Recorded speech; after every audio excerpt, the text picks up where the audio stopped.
A Simple Soul. Chapter 1. Félicité.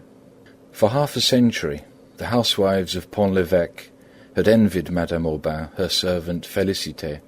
For 100 francs a year, she cooked and did the housework, washed, ironed, mended, harnessed the horse, fattened the poultry, made the butter, and remained faithful to her mistress, although the latter was by no means an agreeable person. Madame Aubain had married a comely youth without any money, who died in the beginning of 1809, leaving her with 2 young children and a number of debts. She sold all her property, excepting the farm of Touques and the farm of Jeffos, the income of which barely amounted to 5,000 francs. Then she left her house in Saint-Melaine and moved into a less pretentious one, which had belonged to her ancestors and stood back of the market-place. This house, with its slate-covered roof, was built between a passageway and a narrow street that led to the river. The interior was so unevenly graded that it caused people to stumble. A narrow hall separated the kitchen from the parlour, where Madame Aubain sat all day in a straw armchair near the window. 8 mahogany chairs stood in a row against the white wainscoting. An old piano, standing beneath a barometer, was covered with a pyramid of old books and boxes. On either side of the yellow marble mantelpiece, in Louis XV style, stood a tapestry armchair. The clock represented a temple of Vesta, and the whole room smelled musty, as it was on a lower level than the garden. On the first floor was Madame's bedchamber, a large room papered in a flowered design and containing a portrait of Monsieur, dressed in the costume of a dandy. It communicated with a smaller room, in which there were 2 little cribs, without any mattresses.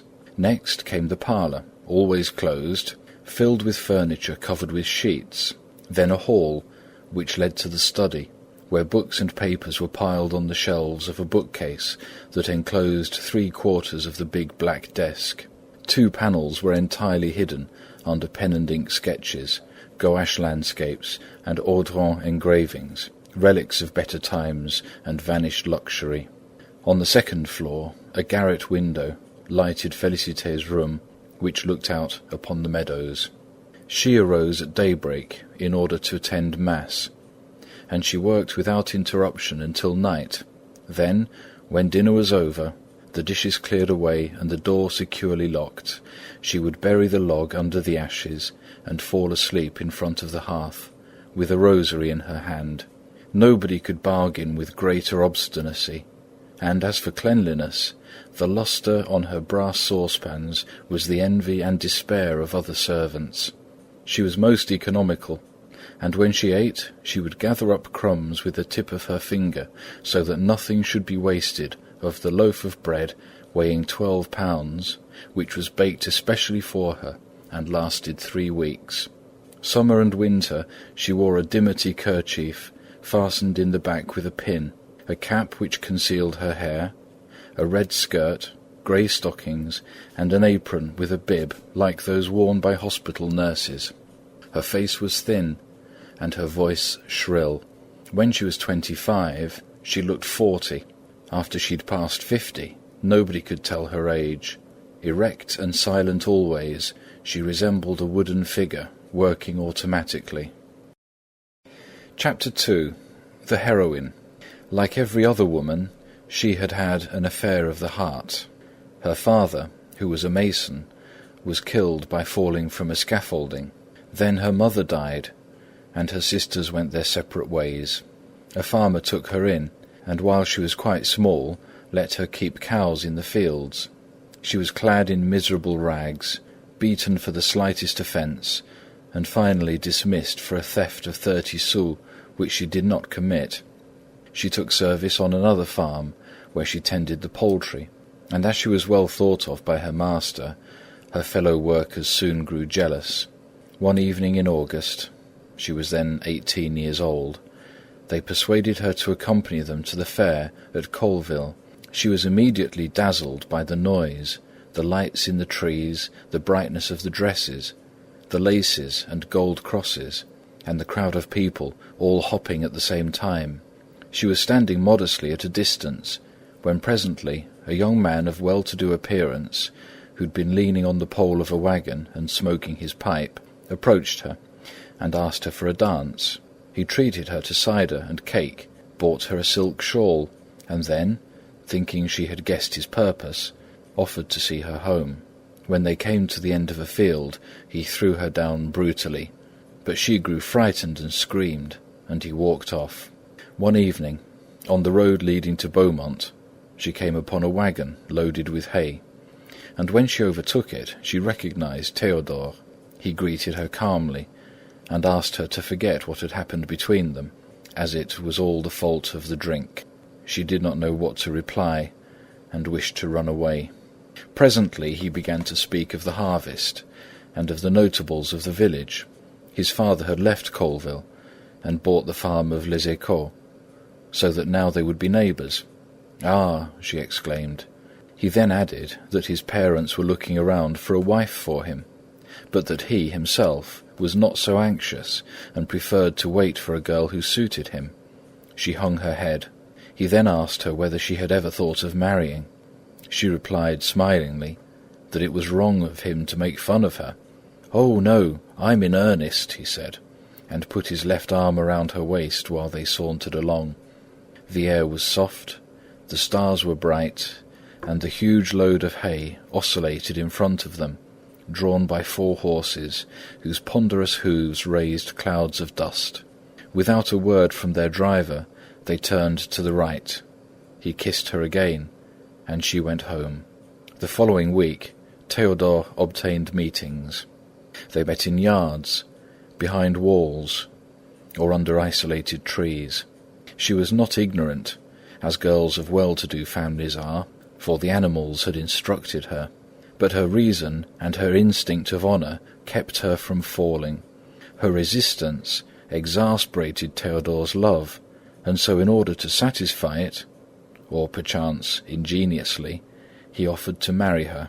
She would not believe him at first, so he made solemn promises, but in a short time he mentioned a difficulty. The previous year his parents had purchased a substitute for him, but any day he might be drafted, and the prospect of serving in the army alarmed him greatly. To Félicité, this cowardice appeared a proof of his love for her, and her devotion to him grew stronger. When she met him, he would torture her with his fears and his entreaties. At last, he announced that he was going to the prefect himself for information, and would let her know everything on the following Sunday, between 11 o'clock and midnight. When the time drew near, she ran to meet her lover. But instead of Théodore, one of his friends was at the meeting place. He informed her that she would never see her sweetheart again, for, in order to escape the conscription, he had married a rich old woman, Madame Le Houssaye of Touques. The poor girl's sorrow was frightful. She threw herself on the ground, she cried and called on the Lord, and wandered around desolately until sunrise. Then she went back to the farm, declared her intention of leaving, and at the end of the month, after she had received her wages, she packed all her belongings in a handkerchief and started for Pont-l'Évêque. In front of the inn, she met a woman wearing a widow's weeds, and upon questioning her, learned that she was looking for a cook. The girl did not know very much, but appeared so willing and so modest in her requirements that Madame Aubain finally said, "Very well, I will give you a trial," and half an hour later Félicité was installed in her house. At first she lived in a constant anxiety that was caused by the style of the household and the memory of Monsieur that hovered over everything. Paul and Virginia, the one aged 7 and the other barely 4, seemed made of some precious material. She carried them piggyback, and was greatly mortified when Madame Aubain forbade her to kiss them every other minute. But in spite of all this, she was happy. The comfort of her new surroundings had obliterated her sadness. Every Thursday, friends of Madame Aubain dropped in for a game of cards, and it was Félicité's duty to prepare the table and heat the foot-warmers. They arrived at exactly 8 o'clock and departed before 11. Every Monday morning, the dealer in second-hand goods, who lived under the alleyway, spread out his wares on the sidewalk. Then the city would be filled with a buzzing of voices in which the neighing of horses, the bleating of lambs, the grunting of pigs could be distinguished, mingled with the sharp sound of wheels on the cobblestones. About 12 o'clock, when the market was in full swing, there appeared at the front door a tall, middle-aged peasant, with a hooked nose and a cap on the back of his head. It was Robelin, the farmer of Jefos. Shortly afterwards came Liébard, the farmer of Touques, short, rotund, and ruddy, wearing a grey jacket and spurred boots. Both men brought their landlady either chickens or cheese. Félicité would invariably thwart their ruses, and they held her in great respect. At various times Madame Aubain received a visit from the Marquis de Grémonville, one of her uncles, who was ruined and lived at Falaise on the remainder of his estates. He always came at dinner-time and brought an ugly poodle with him, whose paws soiled the furniture. In spite of his efforts to appear a man of breeding, he even went so far as to raise his hat every time he said, "My deceased father." His habits got the better of him, and he would fill his glass a little too often and relate broad stories. Félicité would show him out very politely and say, "You have had enough for this time, Monsieur de Grémonville, hoping to see you again," and would close the door. She opened it gladly for Monsieur Bouret, a retired lawyer, his bald head and white cravat, the ruffling of his shirt, his flowing brown coat, the manner in which he took his snuff, his whole person, in fact, produced in her the kind of awe which we feel when we see extraordinary persons. As he managed Madame's estates, he spent hours with her in Monsieur's study. He was in constant fear of being compromised, had a great regard for the magistracy, and some pretensions to learning. In order to facilitate the children's studies, he presented them with an engraved geography, which presented various scenes of the world, cannibals with feather head-dresses, a gorilla kidnapping a young girl, Arabs in the desert, a whale being harpooned, etc. Paul explained the pictures to Félicité, and in fact, this was her only literary education. The children's studies were under the direction of a poor devil employed at the town hall, who sharpened his pocket-knife on his boots, and was famous for his penmanship. When the weather was fine, they went to Jefos. The house was built in the centre of the sloping yard, and the sea looked like a grey spot in the distance. Félicité would take slices of cold meat from the lunch-basket, and they would sit down and eat in a room next to the dairy. This room was all that remained of a cottage that had been torn down. The dilapidated wallpaper trembled in the draughts. Madame Aubain, overwhelmed by recollections, would hang her head, while the children were afraid to open their mouths. Then, "Why don't you go and play?" their mother would say, and they would scamper off. Paul would go to the old barn, catch birds, throw stones into the pond, or pound the trunks of the trees with a stick till they resounded like drums. Virginia would feed the rabbits and run to pick the wild flowers in the fields, and her flying legs would disclose her little embroidered pantalettes. One autumn evening they struck out for home through the meadows. The new moon illumined part of the sky, and a mist hovered like a veil over the sinuosities of the river. Oxen, lying in the pastures, gazed mildly at the passing persons. In the third field, however, several of them got up and surrounded them. "Don't be afraid," cried Félicité, and murmuring a sort of lament, she passed her hand over the back of the nearest ox. He turned away, and the others followed. But when they came to the next pasture, they heard frightful bellowing. It was a bull, which was hidden from them by the fog. He advanced towards the two women, and Madame Aubain prepared to flee for her life. "No, no, not so fast," warned Félicité. Still they hurried on, for they could hear the noisy breathing of the bull close behind them. His hoofs pounded the grass like hammers, and presently he began to gallop. Félicité turned round and threw patches of grass in his eyes. He hung his head, shook his horns, and bellowed with fury. Madame Aubain and the children, huddled at the end of the field, were trying to jump over the ditch. Félicité continued to back before the bull, blinding him with dirt, while she shouted to them to make haste. Madame Aubain finally slid into the ditch after shoving first Virginia and then Paul into it, and though she stumbled several times, she managed, by dint of courage, to climb the other side of it. The bull had driven Félicité up against a fence. The foam from his muzzle flew in her face, and in another minute he would have disembowelled her.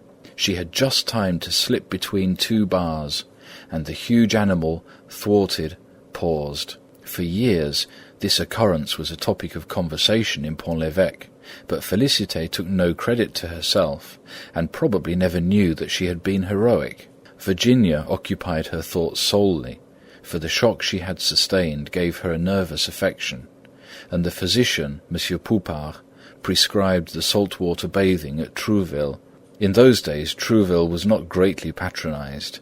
Madame Aubain gathered information, consulted Bouret, and made preparations as if they were going on an extended trip. The baggage was sent the day before in Liébard's cart. On the following morning he brought around 2 horses, one of which had a woman's saddle with a velveteen back to it, while on the crupper of the other was a rolled shawl that was to be used for a seat. Madame Aubain mounted the second horse, behind Liébard. Félicité took charge of the little girl, and Paul rode Monsieur Le Chapetois' donkey, which had been lent for the occasion on the condition that they should be careful of it. The road was so bad that it took 2 hours to cover the 8 miles. The 2 horses sank knee-deep into the mud and stumbled into ditches. Sometimes they had to jump over them. In certain places Liébard's mare stopped abruptly. He waited patiently till she started again, and talked of the people whose estates bordered the road, adding his own moral reflections to the outline of their histories.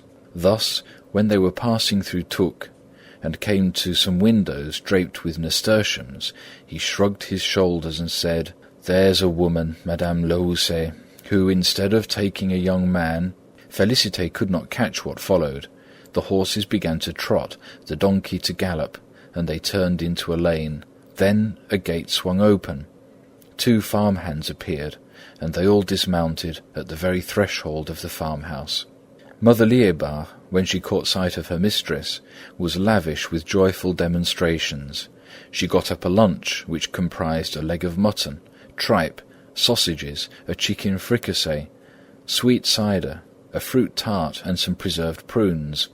Then, to all this, the good woman added polite remarks about Madame, who appeared to be in better health, Mademoiselle, who had grown to be superb, and Paul, who had become singularly sturdy.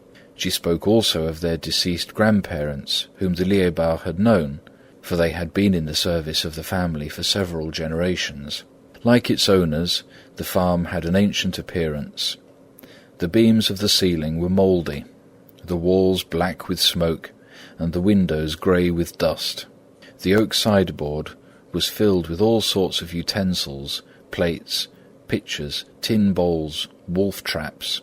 The children laughed when they saw a huge syringe. There was not a tree in the yard that did not have mushrooms growing round its foot, or a bunch of mistletoe hanging in its branches. Several of the trees had been blown down, but they'd started to grow in the middle, and all were laden with quantities of apples. The thatched roofs, which were of unequal thickness, looked like brown velvet, and could resist the fiercest gales. But the wagon shed was fast crumbling to ruins. Madame Aubain said that she would attend to it, and then gave orders to have the horses saddled. It took another 30 minutes to reach Trouville. The little caravan dismounted in order to pass Les Écores, a cliff that overhangs the bay, and a few minutes later, at the end of the dock, they entered the yard of the Golden Lamb, an inn kept by Mother David. During the first few days, Virginia felt stronger, owing to the change of air and the action of the sea baths. She took them in her little chemise, as she had no bathing suit, and afterwards her nurse dressed her in the cabin of a customs officer, which was used for that purpose by other bathers. In the afternoon they would take the donkey and go to the Roche Noire, near Hennequeville. The path led at first through undulating grounds, and thence to a plateau, where pastures and tilled fields alternated. At the edge of the road, mingling with the brambles, grew holly bushes, and here and there stood large dead trees whose branches traced zigzags upon the blue sky. Ordinarily they rested in a field facing the ocean, with Deauville on their left and Havre on their right.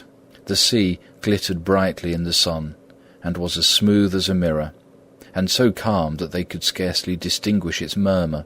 Sparrows chirped joyfully, and the immense canopy of heaven spread over it all. Madame Aubain brought out her sewing, and Virginia amused herself by braiding reeds. Félicité wove lavender blossoms, while Paul was bored and wished to go home. Sometimes they crossed the Touques in a boat, and started to hunt for seashells. The outgoing tide exposed starfish and sea urchins, and the children tried to catch the flakes of foam which the wind blew away. The sleepy waves, lapping the sand, unfurled themselves along the shore that extended as far as the eye could see. But where land began, it was limited by the downs which separated it from the swamp, a large meadow shaped like a hippodrome. When they went home that way, Trouville, on the slope of a hill below, grew larger and larger as they advanced, and, with all its houses of unequal height, seemed to spread out before them in a sort of giddy confusion. When the heat was too oppressive, they remained in their rooms. The dazzling sunlight cast bars of light between the shutters. Not a sound in the village, not a soul on the sidewalk. This silence intensified the tranquillity of everything. In the distance, the hammers of some caulkers pounded the hull of a ship, and the sultry breeze brought them an odour of tar. The principal diversion consisted in watching the return of the fishing smacks. As soon as they passed the beacons, they began to ply to windward. The sails were lowered to 1/3 of the masts, and with their foresails swelled up like balloons, they glided over the waves and anchored in the middle of the harbour. Then they crept up alongside of the dock, and the sailors threw the quivering fish over the side of the boat. A line of carts was waiting for them, and women with white caps sprang forward to receive the baskets and embrace their menfolk. One day, one of them spoke to Félicité, who, after a little while, returned to the house gleefully. She had found one of her sisters, and presently Nastasie Barrette, wife of Léraud, made her appearance, holding an infant in her arms, another child by the hand, while on her left was a little cabin boy, with his hands in his pockets and his cap on his ear. At the end of 15 minutes, Madame Aubain bade her go. They always hung around the kitchen, or approached Félicité when she and the children were out walking. The husband, however, did not show himself. Félicité developed a great fondness for them. She bought them a stove, some shirts and a blanket. It was evident that they exploited her.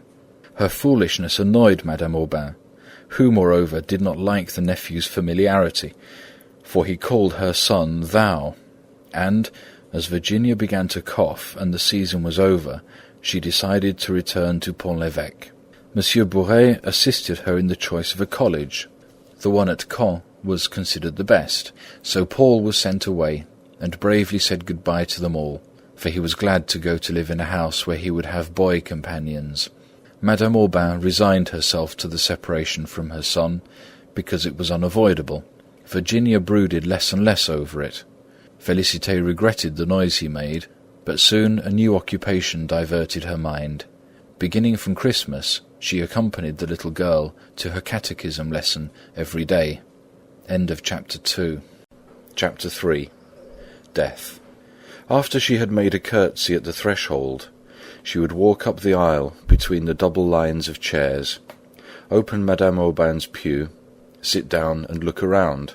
Girls and boys, the former on the right, the latter on the left-hand side of the church, filled the stalls of the choir. The priest stood beside the reading desk. On one stained window of the side aisle, the Holy Ghost hovered over the Virgin. On another side, Mary knelt before the child Jesus, and behind the altar, a wooden group represented St. Michael felling the dragon. The priest first read a condensed lesson of sacred history. Félicité evoked paradise, the flood, the Tower of Babel, the blazing cities, the dying nations, the shattered idols. And out of this she developed a great respect for the Almighty and a great fear of His wrath. Then, when she listened to the Passion, she wept. Why had they crucified Him who loved little children, nourished the people, made the blind see, and who, out of humility, had wished to be born among the poor in a stable? The sowings, the harvests, the winepresses, all those familiar things which the Scriptures mention, formed a part of her life. The Word of God sanctified them, and she loved the lambs with increased tenderness for the sake of the Lamb, and the doves because of the Holy Ghost. She found it hard, however, to think of the latter as a person, for was it not a bird, a flame, and sometimes only a breath? Perhaps it is its light that at night hovers over swamps, its breath that propels the clouds, its voice that renders church bells harmonious. And Félicité worshipped devoutly while enjoying the coolness and the stillness of the church. As for the dogma, she could not understand it, and did not even try. The priest discoursed, the children recited, and she went to sleep, only to awaken with a start when they were leaving the church and their wooden shoes clattered on the stone pavement. In this way she learned her catechism, her religious education having been neglected in her youth, and thenceforth she imitated all Virginia's religious practices, fasted when she did, and went to confession with her. At the Corpus Christi Day they both decorated an altar. She worried in advance over Virginia's first communion. She fussed about the shoes, the rosary, the book, and the gloves. With what nervousness she helped the mother dress the child. During the entire ceremony she felt anguished. Monsieur Bouret hid part of the choir from view, but directly in front of her, the flock of maidens, wearing white wreaths over their lowered veils, formed a snow-white field, and she recognized her darling by the slenderness of her neck and her devout attitude. The bell tinkled. All the heads bent, and there was a silence. Then, at the peals of the organ, the singers and the worshippers struck up the Agnus Dei. The boys' procession began. Behind them came the girls. With clasped hands they advanced step by step to the lighted altar, knelt at the first step, received one by one the host, and returned to their seats in the same order. When Virginia's turn came, Félicité leaned forward to watch her, and through that imagination which springs from true affection, she at once became the child, whose face and dress became hers, whose heart beat in her bosom, and when Virginia opened her mouth and closed her lids, she did likewise, and came very near fainting. The following day she presented herself early at the church, so as to receive communion from the curé. She took it with the proper feeling, but did not experience the same delight as on the previous day. Madame Aubain wished to make an accomplished girl of her daughter, and as Guyot could not teach English nor music, she decided to send her to the Ursulines at Honfleur. The child made no objection, but Félicité sighed and thought Madame was heartless. Then she thought that perhaps her mistress was right, as these things were beyond her sphere. Finally, one day, an old fiacre stopped in front of the door, and a nun stepped out. Félicité put Virginia's luggage on top of the carriage, gave the coachman some instructions, and smuggled 6 jars of jam, a dozen pears, and a bunch of violets under the seat. At the last minute Virginia had a fit of sobbing. She embraced her mother again and again, while the latter kissed her on her forehead and said, "Now be brave, be brave." The step was pulled up and the fiacre rumbled off. Then Madame Aubain had a fainting spell, and that evening all her friends, including the 2 Lormeaux, Madame de Chaptois, the ladies Rochefeuille, Messieurs de Houppeville and Bouret, called on her and tendered their sympathy. At first the separation proved very painful to her, but her daughter wrote her 3 times a week, and the other days she herself wrote to Virginia. Then she walked in the garden, read a little, and in this way managed to fill out the emptiness of the hours. Each morning, out of habit, Félicité entered Virginia's room and gazed at the walls. She missed combing her hair, lacing her shoes. tucking her in her bed, and the bright face and little hand when they used to go out for a walk. In order to occupy herself, she tried to make lace, but her clumsy fingers broke the threads. She had no heart for anything, lost her sleep, and wasted away, as she put it. In order to have some distraction, she asked leave to receive the visits of her nephew Victor. He would come on Sunday after church, with ruddy cheeks and bared chest, bringing with him the scent of the country. She would set the table, and they would sit down opposite each other and eat their dinner. She ate as little as possible herself, to avoid any extra expense, but would stuff him so with food that he would finally go to sleep. At the first stroke of vespers she would wake him, brush his trousers, tie his cravat, and walk to church with him, leaning on his arm with maternal pride. His parents always told him to get something out of her, either a package of brown sugar, or soap, or brandy, and sometimes even money. He brought her his clothes to mend, and she accepted the task gladly, because it meant another visit from him. In August his father took him on a coasting vessel. It was vacation time, and the arrival of the children consoled Félicité, but Paul was capricious, and Virginia was growing too old to be thee'd and thou'd, a fact which seemed to produce a sort of embarrassment in their relations. Victor went successively to Morlaix, to Dunkirk, and to Brighton. Whenever he returned from a trip he would bring her a present. The first time it was a box of shells, the second a coffee cup, the third a big doll of gingerbread.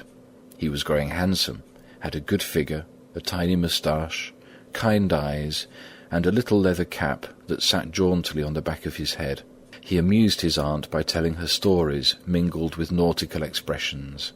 One Monday, the 14th of July, 1819, she never forgot the date, Victor announced that he'd been engaged on a merchant vessel, and that in 2 days he would take the steamer at Honfleur and join the sailor, which was going to start from Havre very soon. Perhaps he might be away 2 years. The prospect of his departure filled Félicité with despair, and in order to bid him farewell, on Wednesday night, after Madame's dinner, she put on her pattens and trudged the 4 miles that separated Pont-l'Évêque from Honfleur. When she reached the Calvary, instead of turning to the right, she turned to the left and lost herself in coal yards. She had to retrace her steps. Some people she spoke to advised her to hasten. She walked helplessly around the harbour, filled with vessels, and knocked against hawsers. Presently the ground sloped abruptly. Lights flitted to and fro, and she thought all at once that she'd gone mad when she saw some horses in the sky. Others, on the edge of the dock, neighed at the sight of the ocean. A derrick pulled them up in the air and dumped them into a boat, where passengers were bustling about among barrels of cider, baskets of cheese and bags of meal. Chickens cackled, the captain swore, and a cabin boy rested on the railing, apparently indifferent to his surroundings. Félicité, who did not recognize him, kept shouting, "Victor!" He suddenly raised his eyes, but while she was preparing to rush up to him, they withdrew the gangplank. The packet, towed by singing women, glided out of the harbour. Her hull squeaked, and the heavy waves beat up against her sides. The sail had turned, and nobody was visible, and on the ocean, silvered by the light of the moon, the vessel formed a black spot that grew dimmer and finally disappeared. When Félicité passed the Calvary again, she felt as if she must entrust that which was dearest to her to the Lord, and for a long while she prayed, with uplifted eyes and a face wet with tears. The city was sleeping. Some customs officials were taking the air, and the water kept pouring through the holes of the dam with a deafening roar. The town clock struck 2. The parlour of the convent would not open until morning, and surely a delay would annoy Madame. So in spite of her desire to see the other child, she went home. The maids of the inn were just arising when she reached Pont-l'Évêque. So the poor boy would be on the ocean for months. His previous trips had not alarmed her. One can come back from England and Brittany. But America, the colonies, the islands, were all lost in an uncertain region at the very end of the world. From that time on, Félicité thought solely of her nephew. On warm days she feared he would suffer from thirst, and when it stormed she was afraid he would be struck by lightning. When she hearkened to the wind that rattled in the chimney and dislodged the tiles on the roof, she imagined that he was being buffeted by the same storm, perched on top of a shattered mast, with his whole body bent backward and covered with sea foam. Or, these were recollections of the engraved geography, he was being devoured by savages, or captured in a forest by apes, or dying on some lonely coast. She never mentioned her anxieties, however. Madame Aubain worried about her daughter.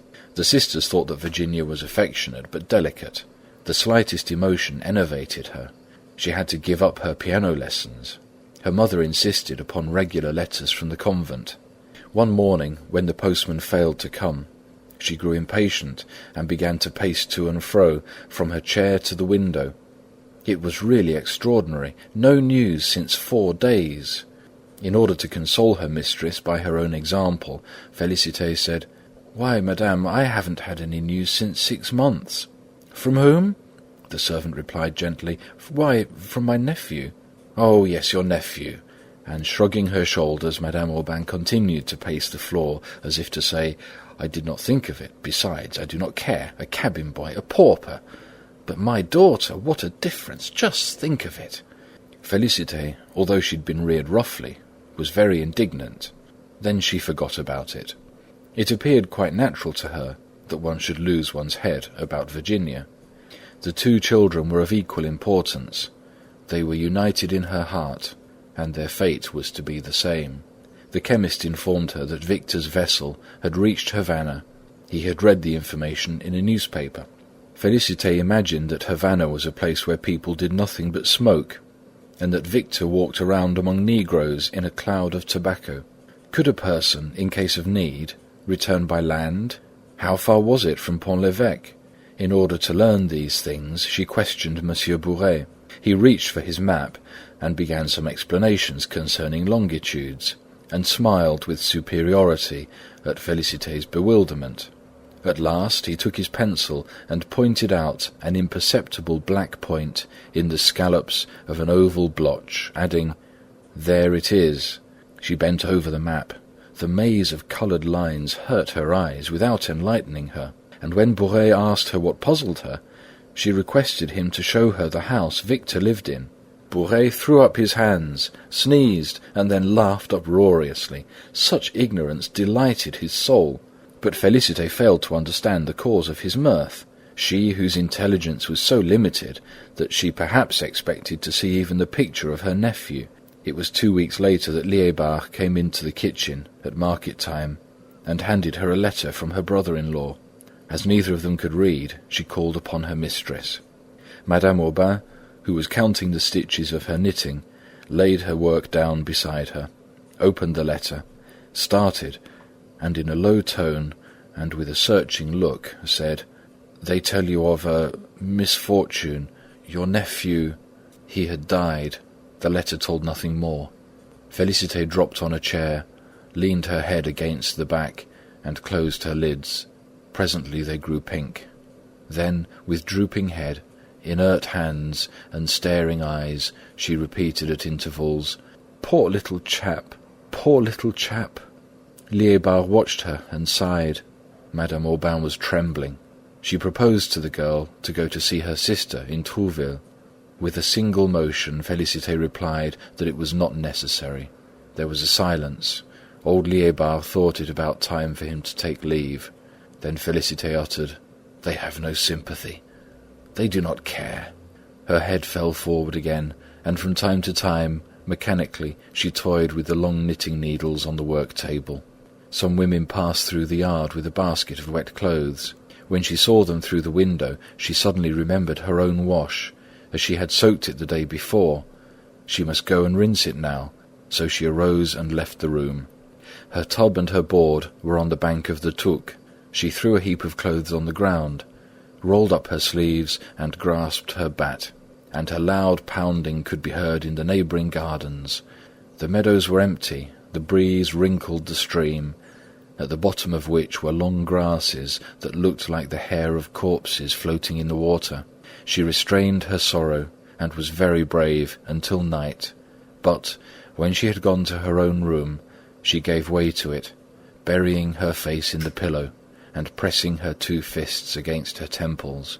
A long while afterward, she learned through Victor's captain the circumstances which surrounded his death. At the hospital, they had bled him too much, treating him for yellow fever. 4 doctors held him at one time. He died almost instantly, and the chief surgeon had said, "Here goes another one." His parents had always treated him barbarously. She preferred not to see them again, and they made no advances, either from forgetfulness or out of innate hardness. Virginia was growing weaker.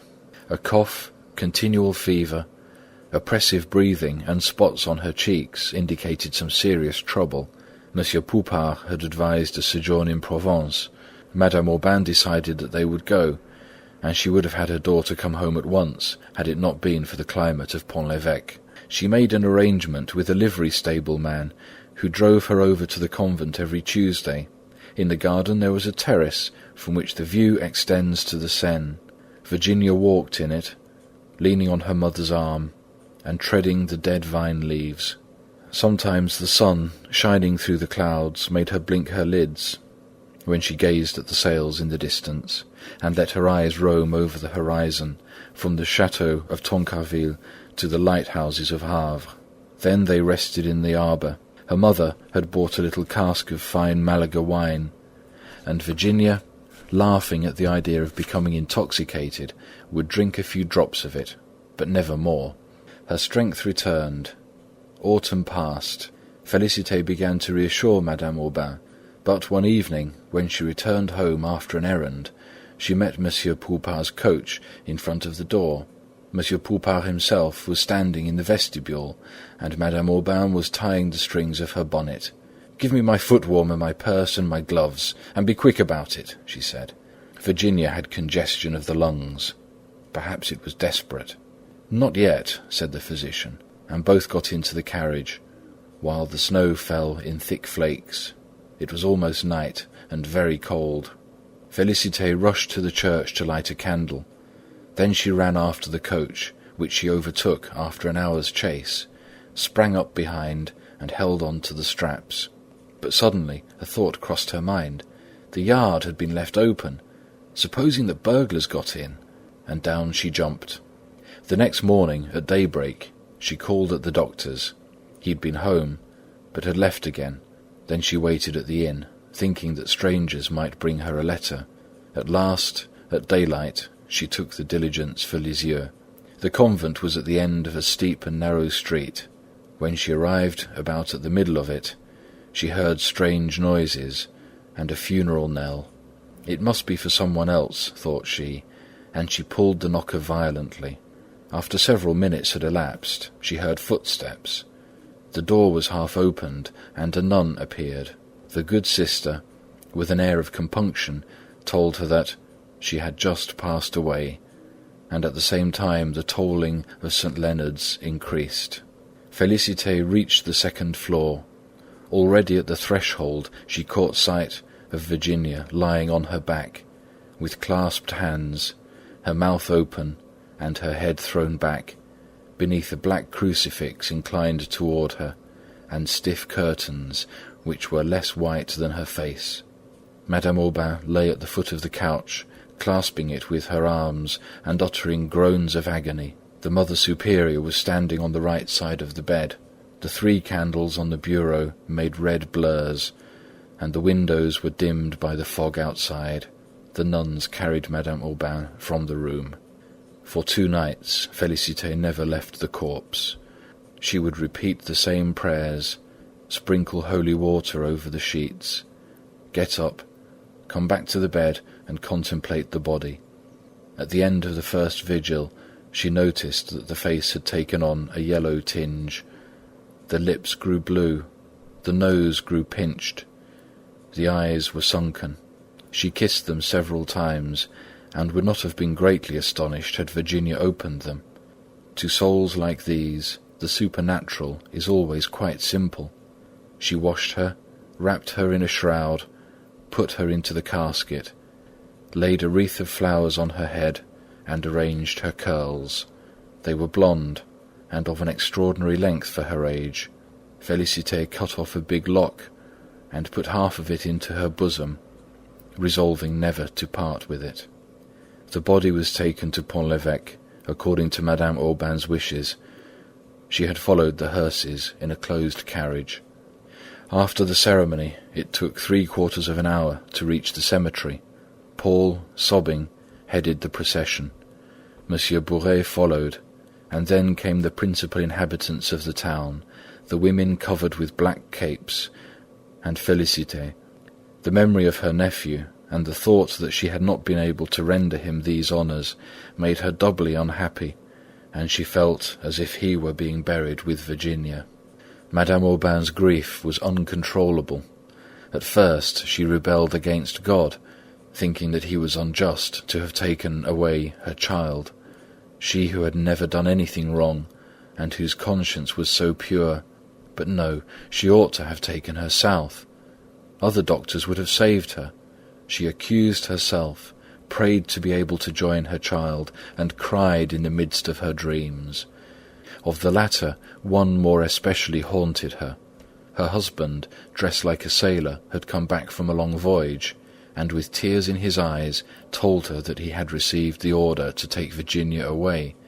Then they both consulted about a hiding place. Once she came in from the garden, all upset.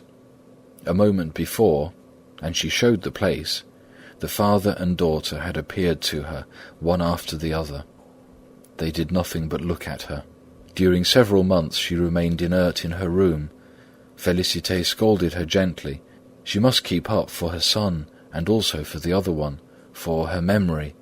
Her memory, replied Madame Aubain, as if she were just awakening. Oh, yes, yes, you do not forget her. This was an allusion to the cemetery, where she had been expressly forbidden to go. But Félicité went there every day. At 4 o'clock exactly she would go through the town, climb the hill, open the gate, and arrive at Virginia's tomb. It was a small column of pink marble, with a flat stone at its base, and it was surrounded by a little plot enclosed by chains. The flower beds were bright with blossoms. Félicité watered their leaves, renewed the gravel, and knelt on the ground in order to till the earth properly. When Madame Aubain was able to visit the cemetery, she felt very much relieved and consoled. Years passed, all alike, and marked by no other events than the return of the great church holidays, Easter, Assumption, All Saints' Day. Household happenings constituted the only data to which in later years they often referred. Thus, in 1825, workmen painted the vestibule. In 1827, a portion of the roof almost killed a man by falling into the yard. In the summer of 1828, it was Madame's turn to offer the hallowed bread. At that time, Bouret disappeared mysteriously, and the old acquaintances, Guyot, Liébard, Madame Le Chaptois, Robelin, old Grémonville, paralyzed since a long time, passed away one by one. One night, the driver of the mail in Pont-l'Évêque announced the Revolution of July. A few days afterward, a new sub-prefect was nominated, the Baron de Larsonnière, ex-consul in America, who, beside his wife, had his sister-in-law and her 3 grown daughters with him. They were often seen on their lawn, dressed in loose blouses, and they had a parrot and a Negro servant. Madame Aubain received a call, which she returned promptly. As soon as she caught sight of them, Félicité would run and notify her mistress. But only one thing was capable of arousing her, a letter from her son. He could not follow any profession, as he was absorbed in drinking. His mother paid his debts, and he made fresh ones. And the sighs that she heaved while she knitted at the window reached the ears of Félicité, who was spinning in the kitchen. They walked in the garden together, always speaking of Virginia, and asking each other if such and such a thing would have pleased her, and what she would probably have said on this or that occasion. All her little belongings were put away in a closet of the room which held the 2 little beds, but Madame Aubain looked them over as little as possible. One summer day, however, she resigned herself to the task, and when she opened the closet, the moths flew out. Virginia's frocks were hung under a shelf, where there were 3 dolls, some hoops, a doll's house, and a basin which she had used. Félicité and Madame Aubain also took out the skirts, the handkerchiefs, and the stockings, and spread them on the beds, before putting them away again. The sun fell on the piteous things, disclosing their spots, and the creases formed by the motions of the body. The atmosphere was warm and blue, and a blackbird trilled in the garden. Everything seemed to live in happiness. They found a little hat of soft brown plush, but it was entirely moth-eaten. Félicité asked for it. Their eyes met, and filled with tears. At last the mistress opened her arms, and the servant threw herself against her breast, and they hugged each other, and giving vent to their grief in a kiss which equalized them for a moment. It was the first time that this had ever happened, for Madame Aubain was not of an expansive nature. Félicité was as grateful for it as if it had been some favour, and thenceforth loved her with animal-like devotion and a religious veneration. Her kind-heartedness developed. When she heard the drums of a marching regiment passing through the street, she would stand in the doorway with a jug of cider and give the soldiers a drink. She nursed cholera victims. She protected Polish refugees, and one of them even declared that he wished to marry her. But they quarrelled, for one morning when she returned from the Angelus, she found him in the kitchen, coolly eating a dish which he had prepared for himself in her absence. After the Polish refugees came Kolmish, an old man who was credited with having committed frightful misdeeds in '93. He lived near the river in the ruins of a pigsty. The urchins peeped at him through the cracks in the walls and through stones that fell on his miserable bed, where he lay gasping with catarrh, with long hair, inflamed eyelids, and a tumour as big as his head on one arm. She got him some linen, tried to clean his hovel, and dreamed of installing him in the bakehouse without his being in Madame's way. When the cancer broke, she dressed it every day. Sometimes she brought him some cake, and placed him in the sun on a bundle of hay, and the poor old creature, trembling and drooling, would thank her in his broken voice, and put out his hands whenever she left him. Finally he died, and she had a mass said for the repose of his soul. That day a great joy came to her. At dinner-time, Madame de Larsonnière's servant came with the parrot, the cage, and the perch and chain and lock. A note from the Baroness told Madame Aubain that, as her husband had been promoted to a prefecture, they were leaving that night, and she begged her to accept the bird as a remembrance and a token of her esteem. Since a long time the parrot had been on Félicité's mind, because he came from America, which reminded her of Victor, and she had approached the negro on the subject. Once even she had said, "How glad Madame would be to have him." The man had repeated this remark to his mistress, who, not being able to keep the bird, took this means of getting rid of it. End of Chapter 3. Chapter 4. The Bird. He was called Lulu. His body was green, his head blue, the tips of his wings were pink, and his breast was golden. But he had the tiresome tricks of biting his perch, pulling his feathers out, scattering refuse, and spilling the water of his bath. Madame Aubain grew tired of him, and gave him to Félicité for good. She undertook his education, and soon he was able to repeat, "Pretty boy, your servant, sir, I salute you, Marie." His perch was placed near the door, and several persons were astonished that he didn't answer to the name of Jacot, for every parrot is called Jacot. They called him a goose and a log, and these taunts were like so many dagger thrusts to Félicité. Strange stubbornness of the bird, which would not talk when people watched him.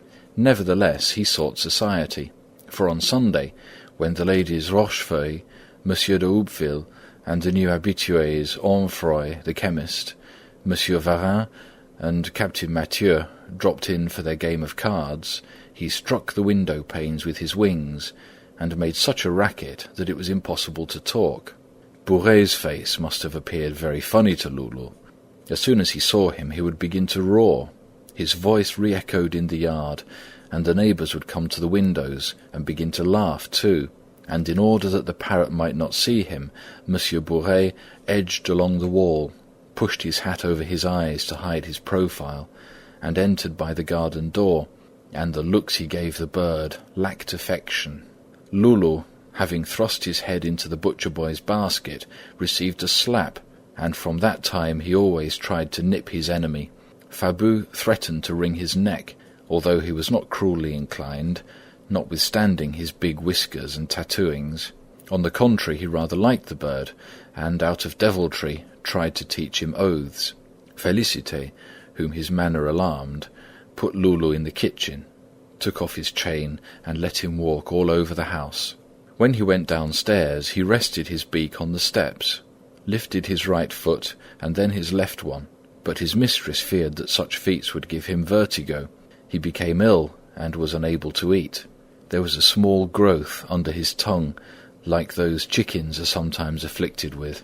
Félicité pulled it off with her nails, and cured him. One day, Paul was imprudent enough to blow the smoke of his cigar in his face. Another time, Madame Lormeau was teasing him with the tip of her umbrella, and he swallowed the tip. Finally, he got lost. She had put him on the grass to cool him, and went away only for a second. When she returned, she found no parrot. She hunted among the bushes, on the bank of the river, and on the roofs, without paying any attention to Madame Aubain, who screamed at her, "Take care, you must be insane!" Then she searched every garden in Pont-l'Evêque, and stopped the passers-by to inquire of them, "Haven't you perhaps seen my parrot?" To those who'd never seen the parrot, she described him minutely. Suddenly she thought she saw something green fluttering behind the mills at the foot of the hill, but when she was at the top of the hill, she couldn't see it. A hod-carrier told her that he had just seen the bird in Saint-Melaine, in Mother Simon's store. She rushed to the place. The people did not know what she was talking about. At last she came home, exhausted, with her slippers worn to shreds and despair in her heart. She sat down on the bench near Madame, and was telling of her search, when presently a light weight dropped on her shoulder. Loulou! What the deuce had he been doing? Perhaps he'd just taken a little walk around the town. She did not easily forget her scare. In fact, she never got over it. In consequence of a cold, she caught a sore throat, and some time afterwards she had an earache. 3 years later she was stone deaf, and spoke in a very loud voice even in church. Although her sins might have been proclaimed throughout the diocese without any shame to herself or ill effects to the community, the curé thought it advisable to receive her confession in the vestry room. Imaginary buzzings also added to her bewilderment. Her mistress often said to her, "My goodness, how stupid you are!" And she would answer, "Yes, madame," and look for something. The narrow circle of her ideas grew more restricted than it already was. The bellowing of the oxen, the chime of the bells no longer reached her intelligence. All things moved silently, like ghosts. Only one noise penetrated her ears, the parrot's voice. As if to divert her mind, he reproduced for her the tic-tac of the spit in the kitchen, the shrill cry of the fish vendors, the saw of the carpenter who had a shop opposite. And when the doorbell rang, he would imitate Madame Aubain. "Félicité, go to the front door!" They held conversations together, Loulou repeating the 3 phrases of his repertory over and over, Félicité replying by words that had no greater meaning, but in which she poured out her feelings. In her isolation, the parrot was almost a son, a lover. He climbed upon her fingers, pecked at her lips, clung to her shawl, and when she rocked her head to and fro like a nurse, the big wings of her cap and the wings of the bird flapped in unison. When clouds gathered on the horizon and the thunder rumbled, Loulou would scream, perhaps because he remembered the storms in his native forests. The dripping of the rain would excite him to frenzy. He flapped around, struck the ceiling with his wings, upset everything, and would finally fly into the garden to play. Then he would come back into the room, light on one of the andirons, and hop around in order to get dry. One morning, during the terrible winter of 1837, When she had put him in front of the fireplace on account of the cold, she found him dead in his cage, hanging to the wire bars with his head down. He had probably died of congestion, but she believed that he had been poisoned, and although she had no proofs whatsoever, her suspicion rested on Fabu. She wept so sorely that her mistress said, "Why don't you have him stuffed?" She asked the advice of the chemist, who had always been kind to the bird. He wrote to Havre for her. A certain man named Fellacher consented to do the work, but as the diligence driver often lost parcels entrusted to him, Félicité resolved to take her pet to Honfleur herself. Leafless apple trees lined the edges of the road. The ditches were covered with ice.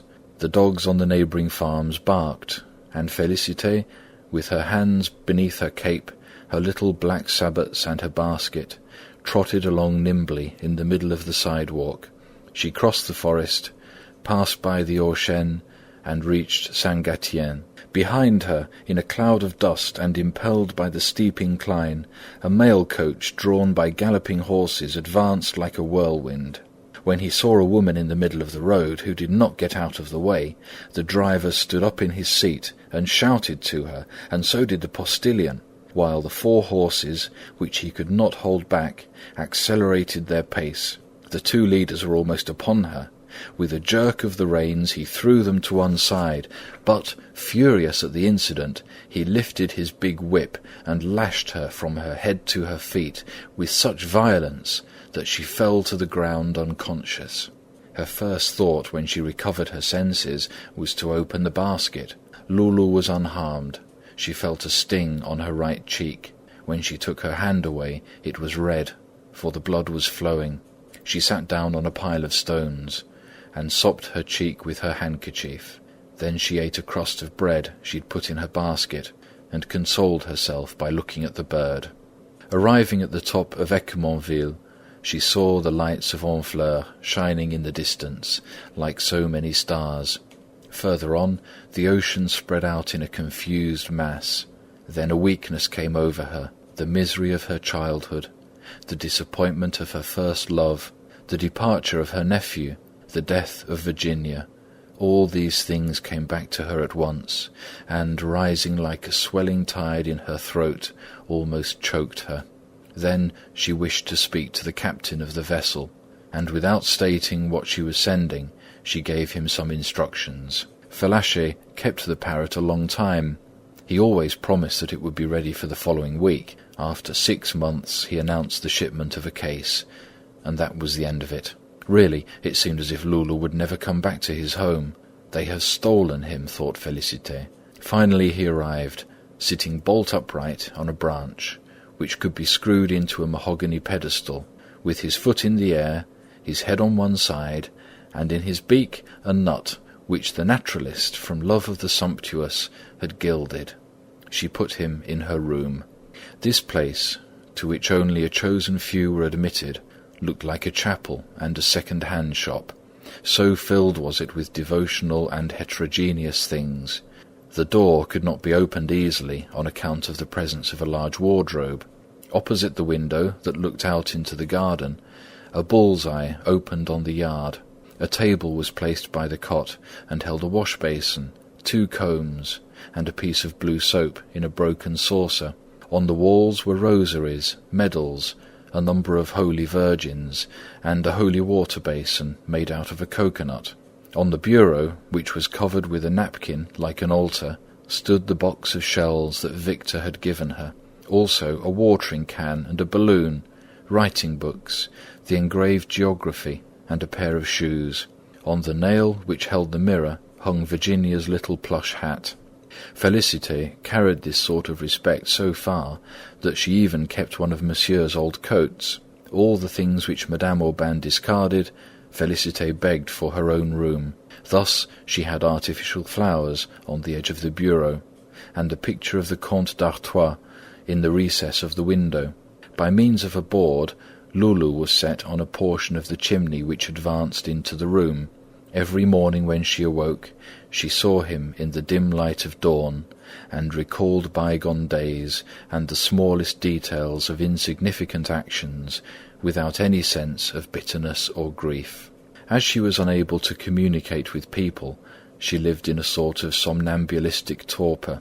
The processions of Corpus Christi Day seemed to wake her up. She visited the neighbours to beg for candlesticks and mats so as to adorn the temporary altars in the street.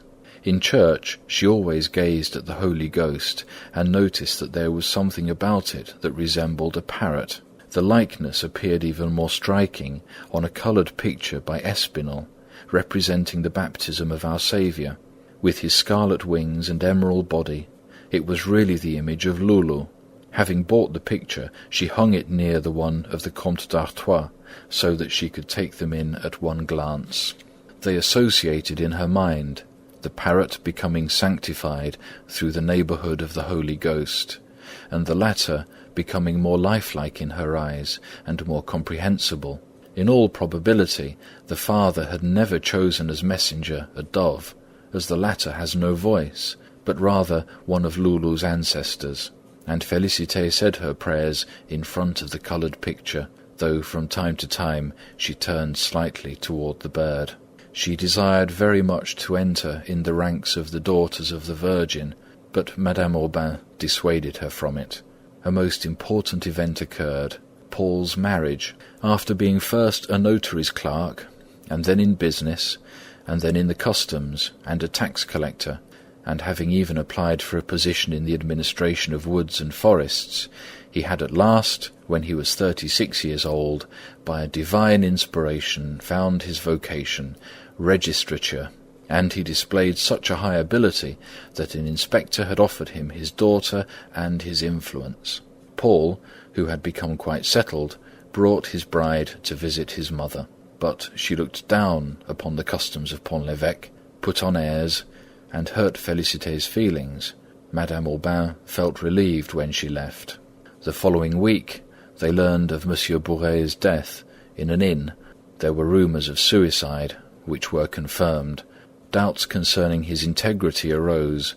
Madame Aubain looked over her accounts and soon discovered his numerous embezzlements, sales of wood which had been concealed from her, false receipts, etc. Furthermore, he had an illegitimate child, and entertained a friendship for a person of Dozulé.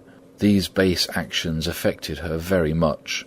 In March 1853, she developed a pain in her chest. Her tongue looked as if it were coated with smoke, and the leeches they applied did not relieve her oppression, and on the 9th evening she died, being just 72 years old. People thought that she was younger, because her hair, which she wore in bands framing her pale face, was brown. Few friends regretted her loss, for her manner was so haughty that she did not attract them. Félicité mourned for her as servants seldom mourn for their masters. The fact that Madame should die before herself perplexed her mind, and seemed contrary to the order of things, and absolutely monstrous and inadmissible. 10 days later, the time to journey from Besançon, the heirs arrived. Her daughter-in-law ransacked the drawers, kept some of the furniture, and sold the rest. Then they went back to their own home.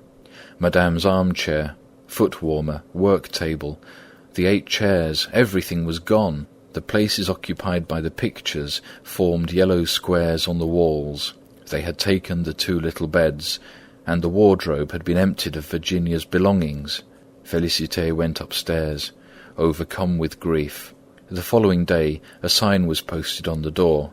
The chemist screamed in her ear that the house was for sale. For a moment she tottered, and had to sit down. What hurt her most was to give up her room, so nice for poor Loulou. She looked at him in despair, and implored the Holy Ghost, and it was this way that she contracted the idolatrous habit of saying her prayers kneeling in front of the bird. Sometimes the sun fell through the window on his glass eye, and lighted a great spark in it, which sent Félicité into ecstasy. Her mistress had left her an income of 380 francs. The garden supplied her with vegetables. As for clothes, she had enough to last her till the end of her days, and she economized on the light by going to bed at dusk. She rarely went out. in order to avoid passing in front of the second-hand dealer's shop where there was some of the old furniture. Since her fainting spell, she dragged her leg, and as her strength was failing rapidly, old Mother Simon, who had lost her money in the grocery business, came every morning to chop the wood and pump the water. Her eyesight grew dim. She did not open the shutters after that. Many years passed, but the house did not sell or rent. Fearing that she would be put out, Félicité did not ask for repairs. The laths of the roof were rotting away, and during one whole winter her bolster was wet. After Easter, she spat blood. Then Mother Simon went for a doctor. Félicité wished to know what her complaint was, but, being too deaf to hear, she caught only one word: pneumonia. She was familiar with it, and gently answered, "Ah, like Madame," thinking it quite natural that she should follow her mistress. The time for the altars in the street drew near. The first one was always erected at the foot of the hill, the second in front of the post office, and the third in the middle of the street. This position occasioned some rivalry among the women, and they finally decided upon Madame Aubain's yard. Félicité's fever grew worse. She was sorry that she could not do anything for the altar. If she could, at least, have contributed something toward it. Then she thought of the parrot. Her neighbours objected that it would not be proper, but the curé gave his consent, and she was so grateful for it that she begged him to accept after her death her only treasure, Loulou. From Tuesday until Saturday, the day before the event, she coughed more frequently. In the evening her face was contracted, her lips stuck to her gums, and she began to vomit. And in the following day she felt so low that she called for a priest. 3 neighbours surrounded her when the Dominie administered the extreme unction. Afterwards she said that she wished to speak to Fabu. He arrived in his Sunday clothes, very ill at ease among the funereal surroundings. "Forgive me," she said, making an effort to extend her arm. "I believed it was you who killed him." What did such accusations mean? Suspect a man like him of murder? And Fabu became excited and was about to make trouble. "Don't you see that she's not in her right mind?" From time to time Félicité spoke to shadows. The women left her, and Mother Simon sat down to breakfast. A little later she took Loulou, and holding him up to Félicité, "Say goodbye to him now," she commanded. Although he was not a corpse, he was eaten up by worms. One of his wings was broken, and the wadding was coming out of his body. But Félicité was blind now, and she took him and laid him against her cheek. Then Mother Simon removed him in order to set him on the altar. Chapter 5. The Vision. The grass exhaled an odour of summer. Flies buzzed in the air. The sun shone on the river and warmed the slated roof. Old Mother Simon had returned to Félicité and was peacefully falling asleep. The ringing of bells woke her. The people were coming out of church. Félicité's delirium subsided. By thinking of the procession, she was able to see it as if she had taken part in it. All the school children, the singers and the firemen walked on the sidewalks, while in the middle of the street came first the custodian of the church with his halberd, then the beadle with a large cross, the teacher in charge of the boys, and a sister escorting the little girls. 3 of the smallest ones, with curly heads, threw rose leaves into the air. The deacon, with outstretched arms, conducted the music, and 2 incense-bearers turned with each step they took toward the Holy Sacrament, which was carried by Monsieur le Curé, attired in his handsome chasuble, and walking under a canopy of red velvet, supported by 4 men. A crowd of people followed, jammed between the walls of the houses, hung with white sheets. At last the procession arrived at the foot of the hill. A cold sweat broke out on Félicité's forehead. Mother Simon wiped it away with a cloth, saying inwardly that some day she would have to go through the same thing herself. The murmur of the crowd grew louder, and was very distinct for a moment, and then died away. A volley of musketry shook the window panes. It was the postilions saluting the sacrament. Félicité rolled her eyes and said as loudly as she could, "Is he all right?" meaning the parrot. Her death agony began. A rattle that grew more and more rapid shook her body. Froth appeared at the corners of her mouth, and her whole frame trembled. In a little while could be heard the music of the bass horns, the clear voices of the children, and the men's deeper notes. At intervals all was still, and their shoes sounded like a herd of cattle passing over the grass. The clergy appeared in the yard. Mother Simon climbed on a chair to reach the bull's-eye, and in this manner could see the altar. It was covered with a lace cloth and draped with green wreaths. In the middle stood a little frame containing relics. At the corners were 2 little orange trees, and all along the edge were silver candlesticks, porcelain vases containing sunflowers, lilies, peonies, and tufts of hydrangeas. This mound of bright colours descended diagonally from the first floor to the carpet that covered the sidewalk. Rare objects arrested one's eye. A golden sugar bowl was crowned with violets. Earrings set with Alençon stones were displayed on green moss, and 2 Chinese screens with their bright landscapes were nearby. Lulu, hidden beneath roses, showed nothing but his blue head, which looked like a piece of lapis lazuli. The singers, the canopy bearers, and the children lined up against the sides of the yard. Slowly the priest ascended the steps and placed his shining sun on the lace cloth. Everybody knelt. There was deep silence, and the censers, slipping on their chains, were swung high in the air. A blue vapour rose in Félicité's room. She opened her nostrils and inhaled it with a mystic sensuousness. Then she closed her lids. Her lips smiled. The beats of her heart grew fainter and fainter, and vaguer, like a fountain giving out, like an echo dying away. And when she exhaled her last breath, she thought she saw in the half-opened heavens a gigantic parrot hovering above her head. End of A Simple Soul.